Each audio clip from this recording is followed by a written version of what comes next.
Afternoon, everybody. Christian here. So, a little quick update. This morning I got up and the Mega Millions had not been won by somebody. So now I'm currently at 850 million. What I would look for is something similar to what I'm seeing right now. I had been shown in a dream there were two lotteries, and one was in double digits and the other one was like 484. And the last four was changing. It was from 4 to 5 to 6. So I know it was growing. And I learned later that it was cash value, not annuity, and so forth and so on. But it just something I always look for is one of them's been won and the other one's left there in a large level. So a couple days ago there was a drawing for the Powerball, which brought it up close to the level that I look for. It's like at 478, 9, something like that. And it's also an estimate, so like, is it what I'm looking for or not? But with today, this one continuing to grow, it would be my normal process to simply be like, this is not what I'm looking for, and dismiss it. However, because I had that dream where the old man is encouraging me to go buy a ticket for a big lottery, and I'm thinking it's further off, and he's saying, no, do it now. Because of that, I'm still going to play this lottery. I don't typically buy tickets every single week or anything like that. I just wait for the thing God showed me and I go buy the ticket like that.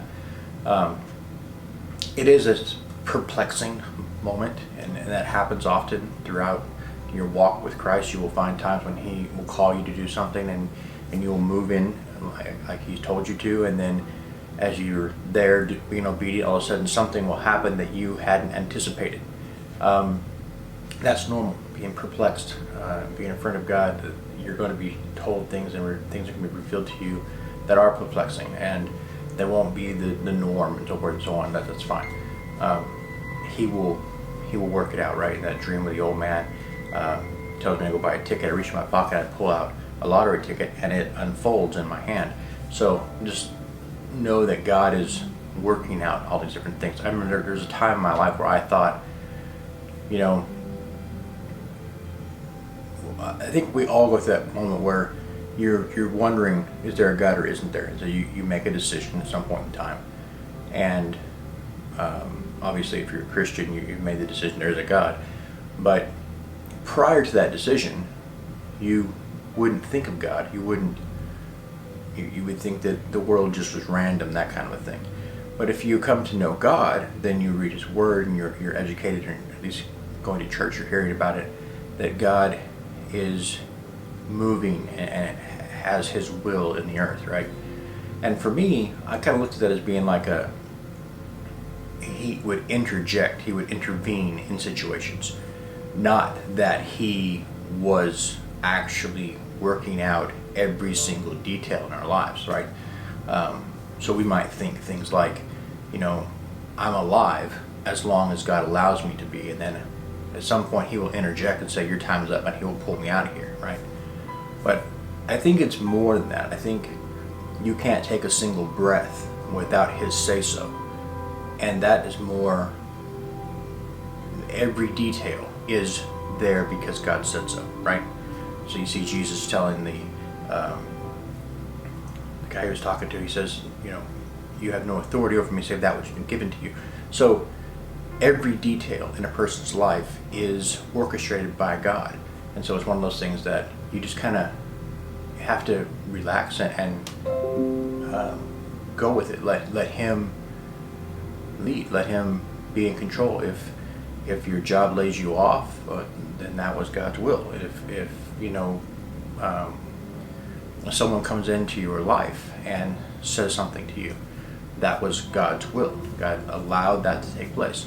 So it's just one of those things that I'm kind of thinking about right now, is every detail, even when you don't know what's going on, He does. And you just keep walking, you keep doing the thing that you're told to do. Also, an important detail here, don't be overly picky and require exact details of the things that God shows you. I've made that mistake before. Recently with my brother's passing. Actually today is January the 16th. Remember, I record these a week before they're actually due. I'm running out of battery. Wait. Okay. I got you back. I recharge your battery. Yeah, okay. I'm into focus now, any minute. Getting there, all right. My brother, I was talking about that. Today is January the 16th, 2021, and you know that I upload these every week after I shoot them. So I'm shooting this now, a week from now, roughly, you'll see this video. Today is also my brother's birthday, the one who passed away. And recently, I had a situation, I'm not going to go all into it right now, but basically God had shown me something in a dream. And then he had brought about what he had shown me in the dream. Only it wasn't detail for detail. So I got the phone call that I was expecting. It was from one of the people that I was expecting, and they wanted to come to my house. And in the dream, I had seen them at my front door, right? So they were calling, and he was asking, hey, can I come to your house? And it was my brother and my sister.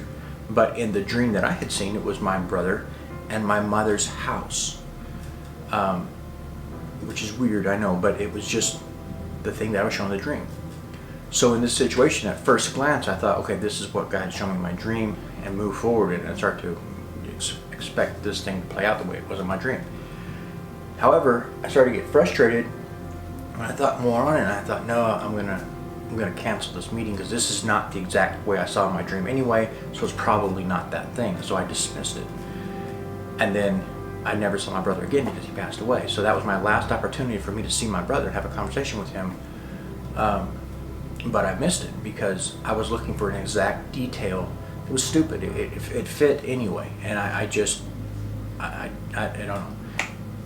And so I'm warning you guys to be careful. When God shows you something, don't look for exact detail necessarily. It could be exact detail, but doesn't necessarily have to be. And so that's such an important point that I take a moment and say, hey, be careful here. Like a while back, I was showing you guys how it had snowed recently, and it hadn't done that in a while, and it reminded me of a dream that God had given me. Well, the snow that was on the ground in the real world was not in the exact location as it was in the dream, right? But I've learned my lesson about trying to look for exact detail, so I'm a little more fluid with that. It's like if it's similar in some way, go with it. Sometimes God will show you something, like maybe you'll see your front yard or something. Maybe in real life you have a bird bath in your front yard, but in a dream you'll see the front yard but no bird bath. This could be more like God giving you a hint, like this is not going to be literal, this is more symbolic, right? So look for something like this. So it's just an important detail that you gotta kind of grow and learn when to apply and how to apply it. It's a little bit of art to it. Be led by the Holy Spirit. Like for example, when I first got the phone call from my brother, I recognized, hey, this is that thing that you were dreaming a while back. Now it's coming to pass. Should have been cool with that and just rode that out, but instead I got stupid and I missed the last opportunity to see my brother. So I guess that's about all I have to say about that.